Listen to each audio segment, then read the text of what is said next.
Before we dive into today's episode, I have a favor to ask. If you like what you've been hearing, if you enjoy these conversations and these lessons, go to your favorite player and leave a review. It can be a simple rating or actually leave a written review. It would mean the world to us and it would help us extend and expand our audience so that more people can get the same value that you are. We appreciate you so much. And with that, let's get into it. This is Leadership Unlocked. Welcome to Leadership Unlocked. I'm Dusty Holcomb, and this is episode 50. 50 episodes. I didn't know if anyone was going to listen when I started this thing. In fact, I selfishly thought, hey, maybe this is just going to be an exercise in my own curiosity, an opportunity for me to talk to really interesting people, to codify my thinking, to put it out there. And, we'll see if anybody likes it. And here we are, almost a year later. We'll celebrate our 1 year anniversary in the middle of May. And we have thousands and thousands of downloads. We've had incredible conversations. And there's been a community of leaders and learners who are just doing the hard work and are giving me feedback along the way. It's been the coolest thing. So that's probably the thing that I love the most is the feedback I've gotten unsolicited when someone reaches out and says, this particular episode, this particular point, you must have been speaking directly to me. That is exactly what I needed to hear. I love it. It's, I know for a fact, because I've had these conversations, that there are people who have taken leaps and gotten their next job because of an episode and because of a conversation. I know that there are people who have made radical changes, have embraced change. And you know what? If only one person made that change, totally worth it. Like all of this is worth it because it's not about me. This is about you. This is about learning. This is about creating opportunities for growth through stories, through sharing. So first, thank you. Thank you for listening. Thank you for the messages, the questions, and the stories you've shared with me. This podcast exists because of you. Today's episode is going to be a little different. Instead of me diving into a specific topic, I'm going to do something that I've wanted to do for a while, and we're going to start working these into our format going forward. This isn't Ask Me Anything, but these aren't random questions. These are questions that you've been asking me. The themes that keep showing up in your messages, your feedback, in the topics that resonate most. I pulled together questions across 5 big themes: work-life balance and how to actually be present, building teams that think like owners, leading in the age of AI, CEO fundamentals, the stuff that actually moves the needle, and how to break free from urgency traps and execute what matters. Again, these are things that you've asked about, and I'm also going to pull in a few other nuggets as well. So here's the deal. I'm going to answer about 10 questions today, some tactical, some strategic, all designed to help you lead better tomorrow than you did today and to create action. Let's get into it. All right, question number 1, the balance myth. And this is one that I've received a couple of times. I've seen a lot of stuff on LinkedIn about it, and I've gotten this question quite a few times, which is, hey, Dusty, you've talked about how work-life balance is a myth. If I can't achieve balance, what should I be aiming for instead? How do I stop feeling guilty about never being fully present anywhere? And that's an amazing question. And here's the thing, and work-life balance is a mirage. It's this idea that you can find some perfect 50-50 split or 33-33-33 split and then just stay there. But that's just not how life works. And what I believe, and what I believe fervently, is that what we're really chasing is balancing, not balance. Balancing is an active discipline. It's like riding a bike. You're constantly making micro adjustments to stay upright. Some days you lean into work. Some days it just requires that you get after it. You go into it, you do the hard work and put in the extra time. And some days you lean into family. Some days you lean into health. The goal isn't about equilibrium. It's about being intentional about where you lean and when. This is honestly something that I struggle with all the time. I'm always navigating that tension between desire to be in one place and need to be in another. Well, maybe it's want to be in another. And those are things that all of us face. I can think back to a time in my career where I was frankly, out of balance. And I was so far out of balance, there wasn't any ability for me to be balancing. I was all in, all work, all the time. And I was blind to the toll that that was taking on those around me. Now, I'm not naive. I knew that I wasn't in sync. I wasn't balancing very well, but I was creating perception that that's what it took, that that was the thing that I had to do to get to the next level or to achieve the next goal. And I was wrong. I just didn't have the ability to see and understand the damage that was being created to those around me and to myself. It was incongruent with my own values. And I was feeling guilty. And that's the guilt that we talk about. That's the guilt you're feeling when you feel like you should be somewhere, but you need to be in this current place or you want to be in this current place. And I think it's that word want that really becomes a challenge. It's manufactured urgency. Oftentimes, that's what it is. We create this perception of urgency that's an identity attachment. And you're telling yourself, I know I've told myself, I have to do this, or this is urgent because it's mine. But then I go to this place, and this is the activation step. Will this matter in a year? And I like forcing function questions. I like questions that make us distill to binary thinking. And the reason I like those is because they make us decide. And I think that that's a really important thing when we're balancing. We need forcing functions that make us decide. It collapses all of the noise. Most of the things that we stress about, they won't even register a year from now. But the quality of your presence, how you show up for the people that matter, that's a compound effect, not a binary, not a one and done effect. So aim for this. Balancing as a discipline, presence where it counts. Give yourself permission to ask for help. And think about it this way. And I'm going to put some blogs out. I've got some articles on this. Think about shipping at 80% when the last 20% is just polish, that law of diminishing returns. Strive for balancing, not balance, and ask yourself the forcing function question. Will this matter in a year? Another question I've received is about this concept of getting permission to ask for help. And the question I received specifically was, I'm a leader who constantly feels like I have to do everything myself. How do I give myself permission to ask for help without feeling like I'm burdening my team or losing control? Okay, I'm going to challenge you on this one. And man, right now I am looking in a mirror when I have this conversation. So I'm really talking to myself. But here's what I wanted to share. Here's the thing to think about if you feel like it's hard to delegate, if it's hard to ask for help from others. When you refuse to ask for help, you are not being humble. You're not being a servant leader. You're being a control freak, and you're stealing from your team. Okay, here's what I mean by that. I know that's a provocative statement. When you ask someone for help, you're not burdening them. You're giving them purpose, inclusion, a chance to contribute. You're also being vulnerable. You don't have to have all the answers. Think about this. Most people want to be asked. They want to serve. They want to grow. So when you hoard all the work, you're saying, I don't trust you. I don't believe you can handle this, even if that's not what you mean. That's what they hear. Delegation isn't weakness. Asking for help isn't weakness. It's leadership. It's you creating capacity for yourself and for others. It's you creating capacity to get help so you can do the thing that only you can do. And so here's a permission slip. If you need this, here's your permission slip. Ask for help. Default to delegation. Measure yourself by how effectively you create capacity, not by your personal throughput. And I get it. Like people will say, well, Dusty, I don't have anyone to ask help of. Okay, step back and think, is this work you need to do? If the answer is yes, and you don't have anyone to ask help of, then you have to go, well, what else can I put down? What are the things that I want to do that are not helping me? So I think what we have to do is we have to think about help differently. And this came from a mentor, 20 years ago or more, who was hearing me vent and chat, gripe about not being able to get enough done. And so I asked for help. And so I can't ask for help. This is stuff, only I can do.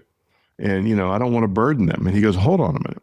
What I'm hearing you say is you don't want others to have an opportunity to serve. And I said, no, not at all. He said, well, how do you feel when people ask you for help? I said, well, I feel great. I feel needed. I feel wanted. I feel competent. I feel, good. And he goes, okay, why are you stealing that from someone else? How are you stealing from someone else their opportunity to be wanted, to be needed, and to contribute? Okay, let's keep moving. Question number 3, real-time decision-making. You mentioned earlier this question around, will this matter in a year? Can you walk me through how you actually use that in real-time decision-making? Can you give me an example from your own week? That's a wonderful question. It's a wonderful challenge because, that binary question, will this matter in a year? It can feel very ethereal. It can feel very high level. And it's like, no, it's not practical.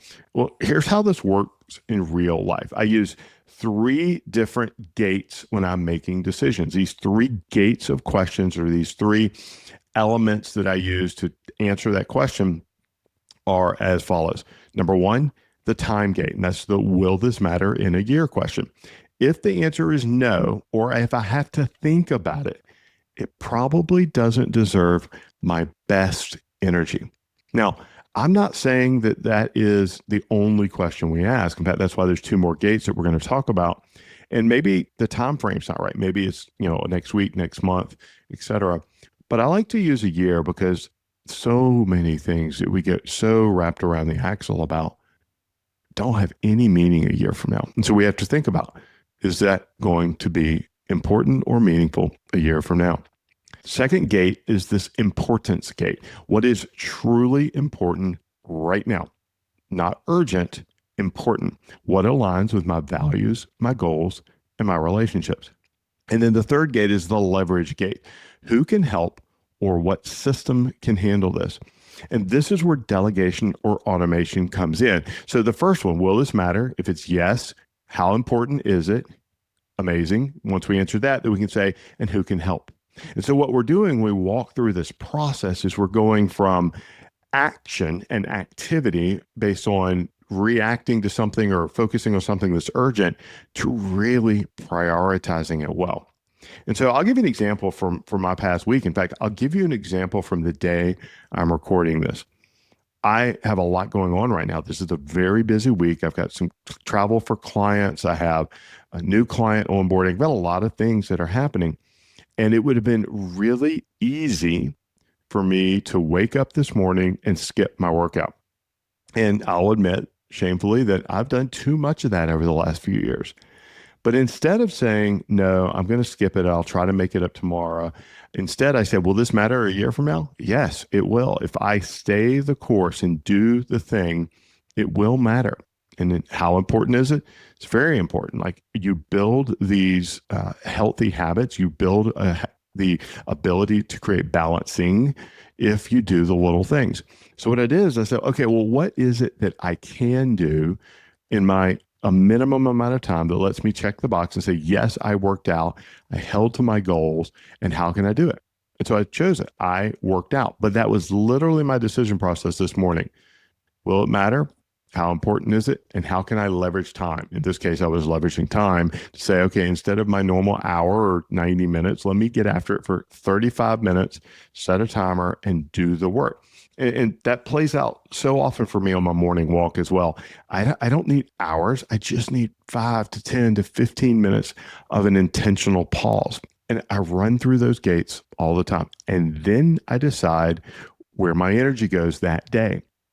My morning walk is a non-negotiable. I love reflecting, pausing, and thinking. And I run through these gates every morning when I do my priorities for the day, when I am torn between multiple things. I give myself the space to think, will this matter? How important is it?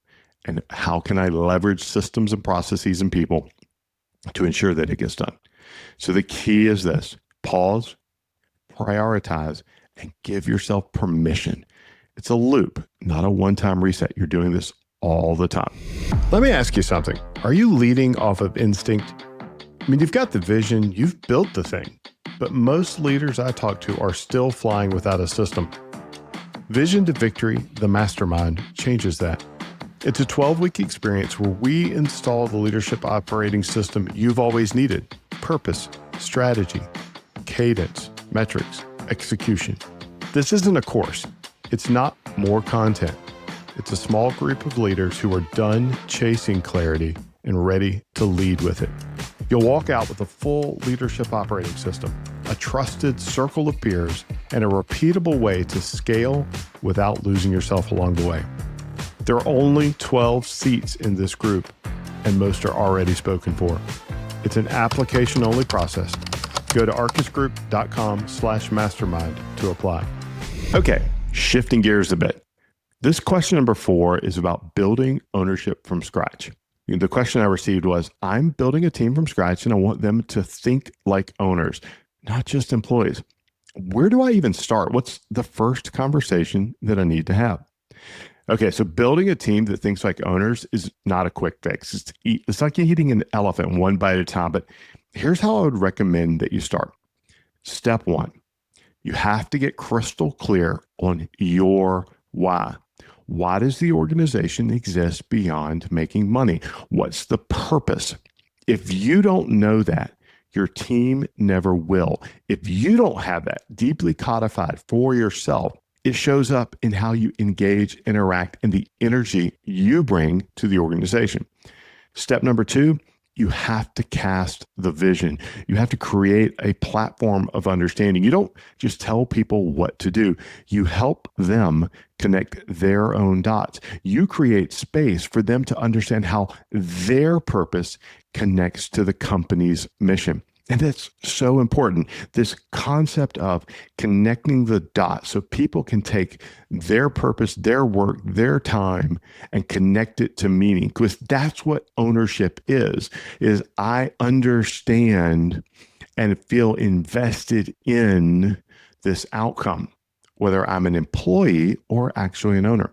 Step number 3, you communicate what you care about explicitly. What matters to you? What are the non-negotiables? What does great look like? We do a lot of work with leaders and leadership teams around building their rules of engagement so that they can codify their leadership behavior sets, their patterns, their expectations. But you have to communicate it over and over and over again. Set the standard of what great looks like. And then people buy into being part of that, not buy into just doing it. And step number 4, you set very clear standards. Standards give people an orientation point. They can't think like owners if they don't know what the owner values. Now, here's the truth. Not everyone will care as much as you do. And that's okay. You can't force someone to care at your level, but you can create the conditions where ownership is possible, where acting like an owner is possible, even if they're not actually owners in the business. I remember this time when I was at Red Stag and watched one of our team leads working on a shipping line, and he was doing the outbound shipping, packaging, and boxing up products. And he was taking the time to wipe off the box of one of our clients' products before it got on the truck. As it came past the station, he had a damp rag and he was wiping off the box. So I paused and asked him, so why are you wiping off the box? He says, well, I know I don't have to, and I know it's going to go on a dusty truck from UPS or FedEx and likely, get dinged up or likely get dirty again. But I want, when this leaves my station, to be in the best possible condition for our client. And it means a lot to me. I want them to know that I care, because I do. And because I care, this is how I need to show up. That's acting like an owner on the littlest details. And it's because he understood and connected what he did to the work that the client valued. It's incredibly powerful. Next, connecting the personal why to mission. The question I received was, my team doesn't seem to care as much as I do.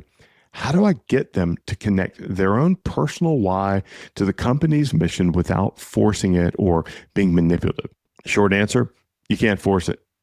And you shouldn't try. But here's what you can do. You can create the environment where connection is possible.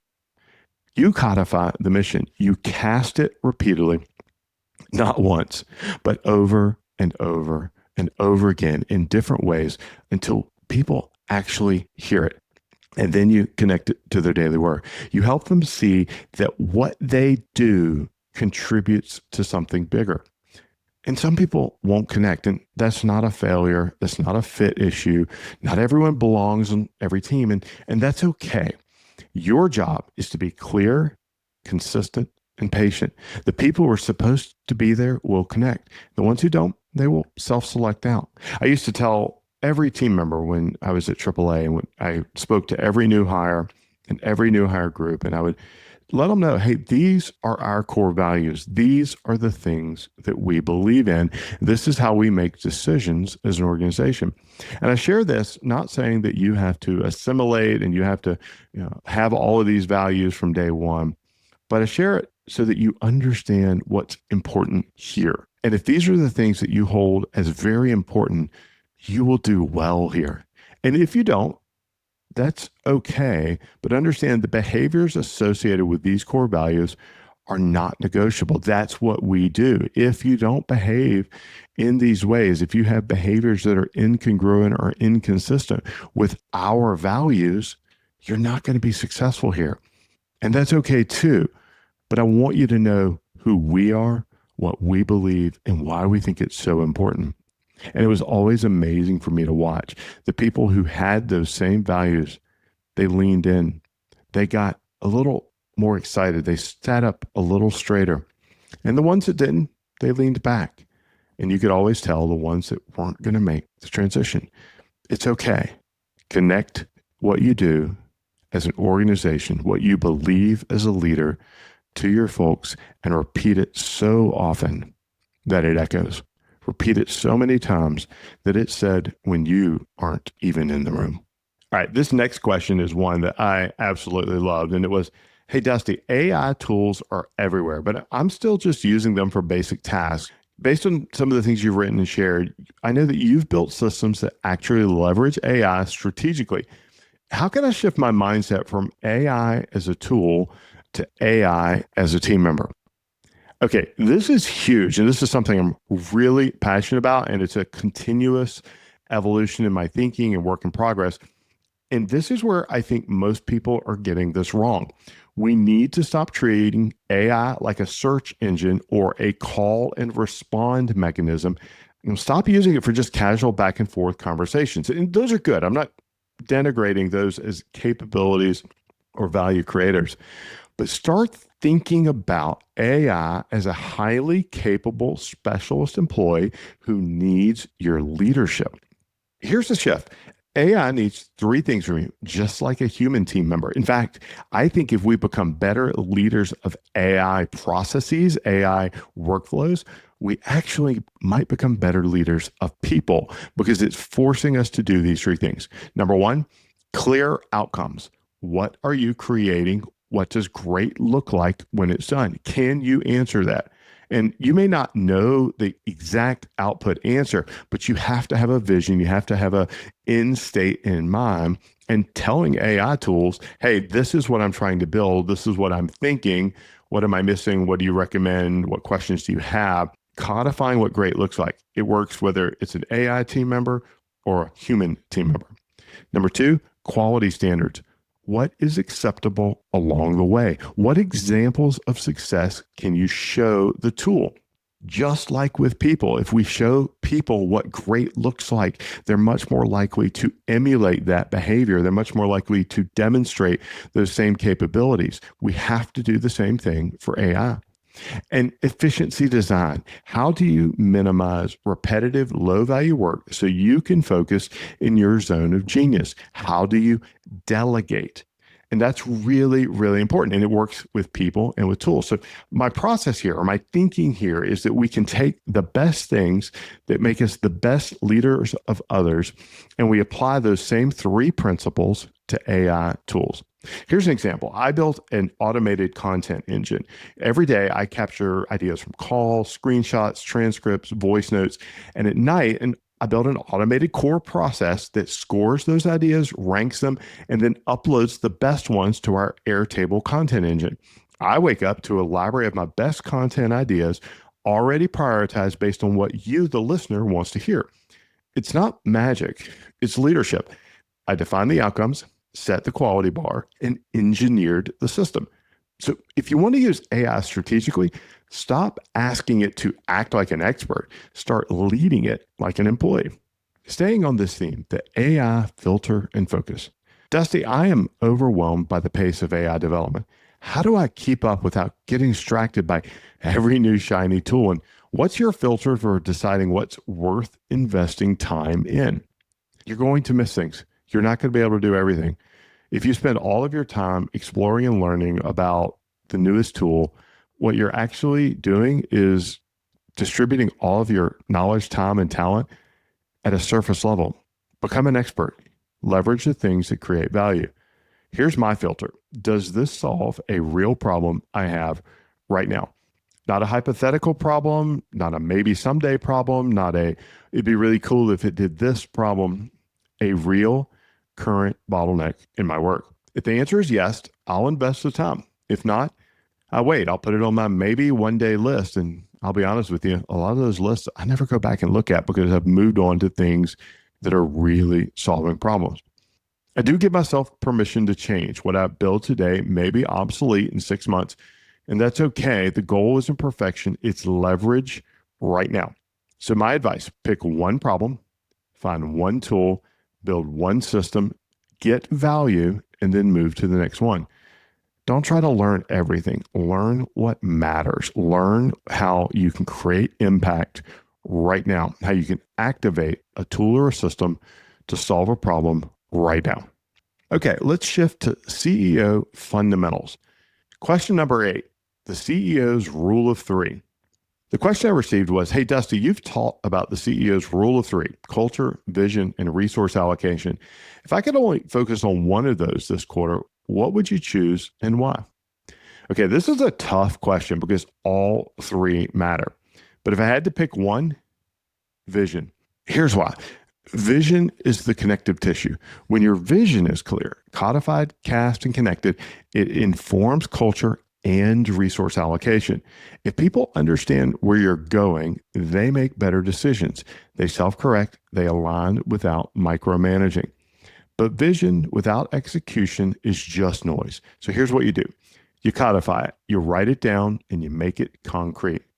Number 2, you cast it. You communicate it over and over and over again until people closest to the work can repeat it back to you. And number 3, you connect it. You help people see how their daily decisions tie to that vision. When vision is clear, culture becomes easier to build because people know what you value. And resource allocation becomes clear because you know what you're investing toward. So start with vision. The other 2 will follow. Now the practical side. Question number 9, breaking firefighting patterns. Hey, Dusty, I find myself constantly pulled into sales and operations firefighting. I know I should be focusing on the strategic pillars of the business, but the urgent always seems to win. How do I break this pattern? Okay, here's the hard thing. The urgent will always win if you let it. And here's the pattern that creates this. You're good at sales or operations. It's your comfort zone. It feels productive. You get immediate results. So you keep going back. Because you're good at it, you can just roll right in and suddenly you're doing the urgent work. But that's the problem. Comfort doesn't equal leverage. The strategic pillars, culture, vision, resource allocation, those are much, much harder. They're slower. You don't see results today, but they're the only things that move the whole business. So here's how you break the pattern. Step 1, do a time audit. Track where your time actually goes for a week. You will be shocked. And frankly, this applies whether you're a CEO or a team member or a leader that's aspiring to be more. Do a time audit. Step number 2, block time for the 3 pillars. It's non-negotiable. Treat it like a client meeting. Step number 3, set boundaries for your firefighting role. Define when and why you step in. Make it the exception, not the rule. Make it very specific of why you're doing it. I'm working with the CEO right now, And this is the challenge they're going through is they are constantly in a place of firefighting and response to the environment around them. And we did this exact process. We stepped back, we mapped his time, and we said, hey, does it fit into these three core responsibilities, these three success pillars of being the CEO? Does it fit into our culture? Does it fit into the vision, or does it fit into resource allocation? Because those are the big three. And so what we did is we said, okay, for each of these time blocks, how are we going to specifically ensure that you get to spend on the most time on those most important areas? And then we blocked it. And then we had to go one step further. It's not enough to block the time, because what will happen is the urgent will creep in, it'll take over. We had to define the outcomes for that time. So we said, hey, when we're talking about vision, here's what that means. Here's an activity, here's an outcome, here's an action that you can and should be working on during that window, so that when we finished, we knew that we had actually created value during that time. The truth is, you can't do it all. So you have to choose. Choose leverage. Choose the work that scales. Last question. Question number 10, systems that create leverage. Hey, Dusty, what's one system or process that you've built that has given you the most leverage in your leadership? Something I could model or adapt for my own context. I love this question. And I'm going to give you one that's simple but powerful. It's my weekly reflection process. This is one that no matter what, no matter how busy the week is, that I make sure that I adhere to, even if I only get to do it for 15 minutes. And I'll be honest with you, those rare weeks where I get busy or something happens and I don't do it, those weeks suck. They just, the next week is not good because I'm not focused. I haven't taken the time to reflect, to learn, and to prepare for the week ahead. Every Sunday, I spend 15 to 30 minutes asking myself three questions. Number one, what worked well this week? What should I do more of? Question number two, what did not work? What should I stop or change? And question number three, what's the one thing that matters most for this next week? Where does my energy need to go? And I like to use a forcing function thought that says, hey, if I only were to accomplish one thing, I were to create one outcome in this next week, what is the one thing that would allow me to look back and reflect and say, this was a good week. This was a successful week. That's it. 15, 30 minutes, but it creates clarity and focus. It allows me to really distill and then prioritize well on a daily basis. Again, if I can't do a longer process, and sometimes I do, sometimes I spend an hour, but 15 minutes, those three questions, what worked, what didn't work, and what is the one thing that matters most this next week, that grounds me, it reorients my compass, and it allows me to stay the course.